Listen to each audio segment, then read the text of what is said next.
आखिर कौन थी नागों की माता, नाग माता कद्रू। तो चलिए जानते हैं आज वीडियो में नाग माता कद्रू के बारे में। तो चलिए शुरुआत करते हैं।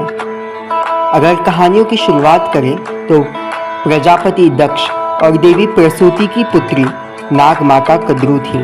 बात करें तो प्रजापति दक्ष की अनेकों पुत्रियां थी, जिनमें से 13 पुत्रियों का विवाह महर्षि कश्यप के साथ हुआ था और इन 13 पत्नियों में से एक नाग माता कद्रू भी थी। महर्षि कश्यप के वरदान से उनकी पत्नियों ने अलग अलग योनियों को जन्म दिया, अलग अलग पुत्रों को जन्म दिया।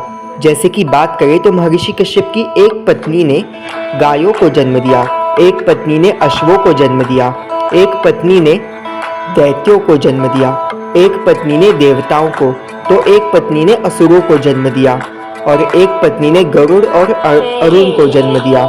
तो इसी तरीके से एक बार जब महर्षि कश्यप बैठे हुए थे तब नाग माता कद्रू वहां पर जाती हैं और उनसे कहती हैं कि उन्हें असंख्य शक्तिशाली पुत्र चाहिए, जिसके लिए महर्षि कश्यप तैयार हो जाते हैं और तब नाग माता कद्रू को सहस्त्र शक्तिशाली पुत्र होने का वरदान देते हैं और इसी के फलस्वरूप नाग माता कद्रू नागों की माता बनती हैं और उन्होंने सहस्त्र पुत्रों को जन्म दिया, जिनमें से प्रमुख यानी कि उनका सबसे पहला पुत्र थे आदि शेष जी यानी कि शेषनाग।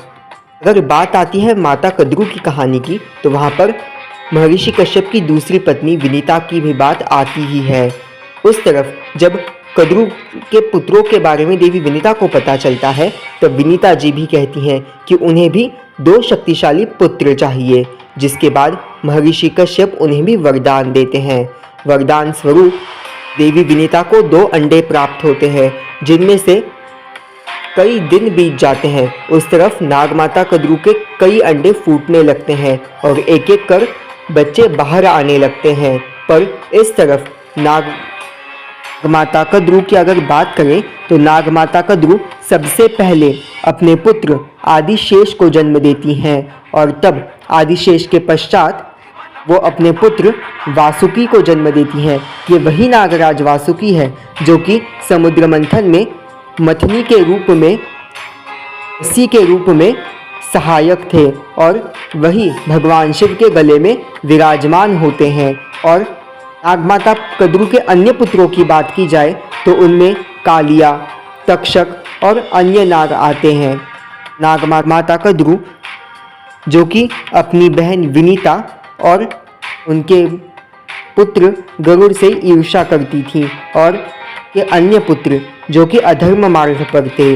तब ज्येष्ठ पुत्र शेषनाग जब ये सब कुछ देखते हैं और तब शेषनाग जी अपनी माता और भाइयों का त्याग कर तपस्या करने प्रभु भगवान विष्णु की तपस्या करते हैं और वरदान स्वरूप उनकी शैया के रूप में वैकुंठ में निवास पाते हैं। जिसके बाद यही शेषनाग जी त्रेता युग में लक्ष्मण के रूप में और द्रौपद युग में बलराम के रूप में जन्म लेते हैं। इसके बाद अपनी माता और भ्राताओं को गलत मार्ग पर जाता देख वासुकी जी भी अत्यंत दुखी होते हैं और तपस्या करने चले जाते हैं और तपस्या के फल स्वरूप वो भगवान शिव के गले में निवास पाते हैं।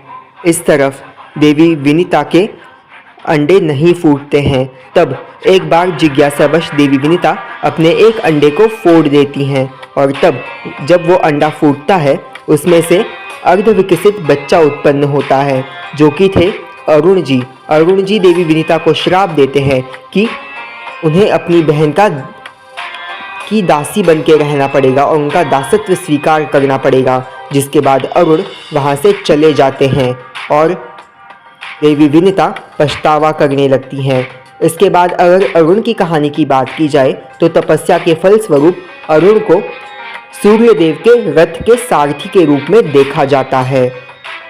इसके बाद अगर कहानी में हम आगे बढ़े तो हमें पता चलता है कि एक बार जब देवी विनीता और देवी कद्रू एक दूसरे के निकट बैठ वार्तालाप कर रही थीं तब वो देखती हैं कि वहाँ से एक घोड़ा जाता है जो कि था उच्चश्रवाह और तब उस घोड़े की पूंछ को देखकर देवी विनीता कहती हैं कि ये घोड़ा कितना श्वेत और सुंदर है।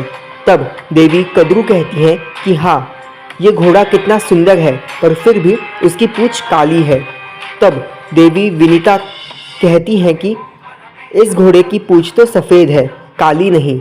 इस बात पर कद्रू और विनीता के बीच विवाद हो जाता है।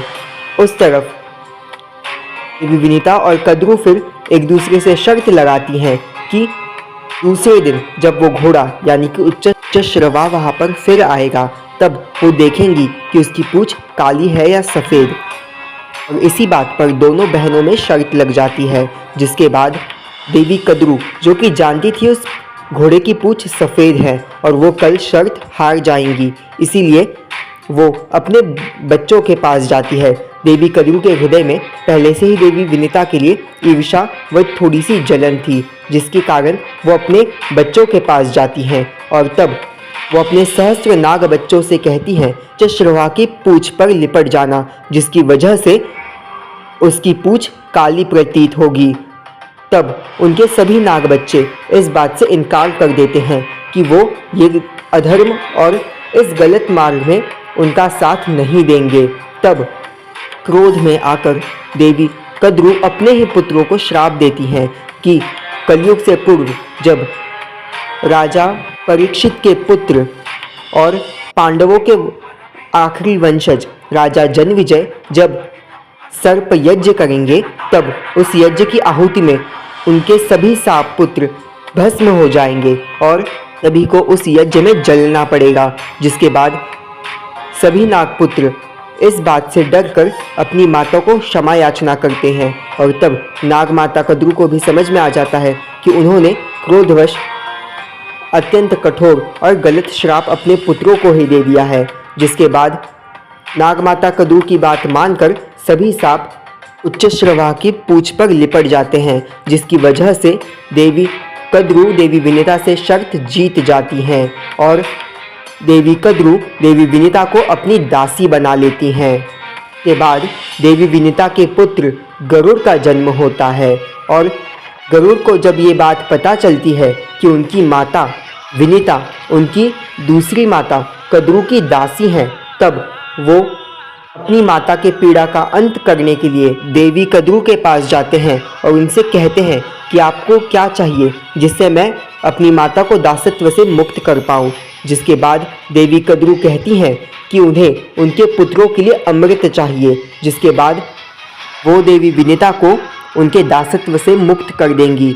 जिसके बाद गरुड़, जो कि अपनी माता की भक्ति में विलीन रहते थे और भगवान श्री हरि के भी भक्त थे, उन्होंने अपनी माता को बचाने के लिए इस शर्त का स्वीकार किया और वो स्वर्ग की ओर उड़ गए। जिसके बाद स्वर्ग में उन्होंने सबसे पहले कई बाधाओं को पार किया और देवराज इंद्र से युद्ध कर वहां से अमृत को ले उड़ चले आए। भगवान विष्णु, जो कि गरुड़ की मातृभक्ति और भोले स्वभाव को देख अत्यंत प्रसन्न हुए। जिसके बाद भगवान विष्णु गरुड़ के सामने प्रकट होते हैं और उनसे कहते हैं कि तुम्हारे हाथों में अमृत था, फिर भी तुमने उसको ग्रहण नहीं किया, सिर्फ अपनी माता के लिए, और इसीलिए मैं तुम्हारी भक्ति से प्रसन्न हूँ और तुम्हें एक वरदान देना चाहता हूँ। जिसके बाद भोले गरुड़ भगवान विष्णु को कहते हैं कि हे प्रभु विष्णु, मुझे तो वरदान में कुछ नहीं चाहिए, बस आपको अगर कोई वरदान चाहिए हो तो वो आप मांग लीजिए। भगवान विष्णु गरुड़ की इतनी प्रेमल और करुणामयी भक्ति देखकर प्रसन्न हुए और उन्होंने गरुड़ को वरदान दिया कि गरुड़ उनके वाहन के रूप में आज से जाने जाएंगे और उन्होंने गरुड़ को अपने वाहन के रूप में स्वीकार किया।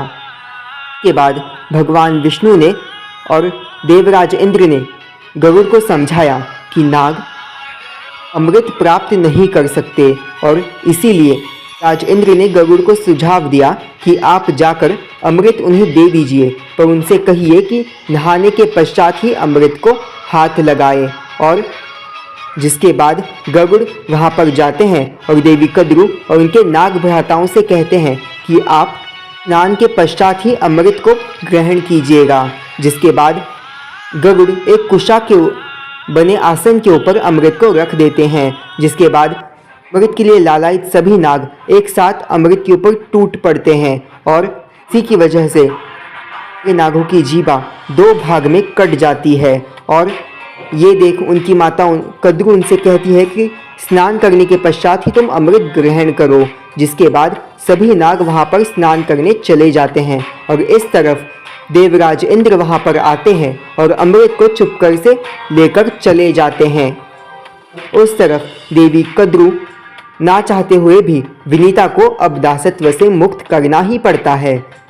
के बाद अगर हम बात करें तो गरुड़ भगवान विष्णु के वाहन के रूप में जाने जाते हैं और देवी कद्रू को भी अपनी गलती का एहसास हो जाता है और इसके पश्चात अब देवी कद्रू को अपने पुत्रों की सुरक्षा की चिंता सताने लगी थी, क्योंकि देवी कद्रू का दिया हुआ उनके ही पुत्रों को श्राप उनके पुत्रों का अंत का कारण बन सकता था, जिसकी वजह परंतु देखा जाए तो ये सब कुछ तो परमेश्वर की ही लीला थी। जिसके बाद बात करें नागराज तक्षक के दंश से जब राजा परीक्षित मृत्यु हो जाती है और तब राजा जन्मेजय क्रोध में आकर नागों से बदला लेने के लिए उस यज्ञ का आयोजन करते हैं और इस यज्ञ का आरंभ हो जाता है। जिसके बाद नागों की रक्षा के लिए और नागमाता कद्रू के श्राप से मुक्ति के लिए देवी मनसा के पुत्र आस्तिक मुनि वहां पर जाते हैं और राजा जन्मेजय को समझाते हैं कि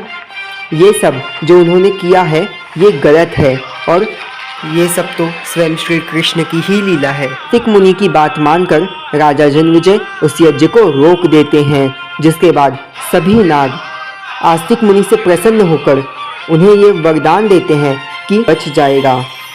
जिसके बाद बात करें तो नाग माता कद्रू अपने पुत्रों को सही सलामत पाकर अत्यंत खुश होती हैं और बात करें तो नाग माता कद्रू और महर्षि कश्यप की 13 पत्नियां उनके साथ सप्तऋषि लोक में रहती हैं। सो गाइस, आज का वीडियो बस इतना ही। मिलेंगे एक नए वीडियो में एक नए टॉपिक के साथ। Thank you so much for watching.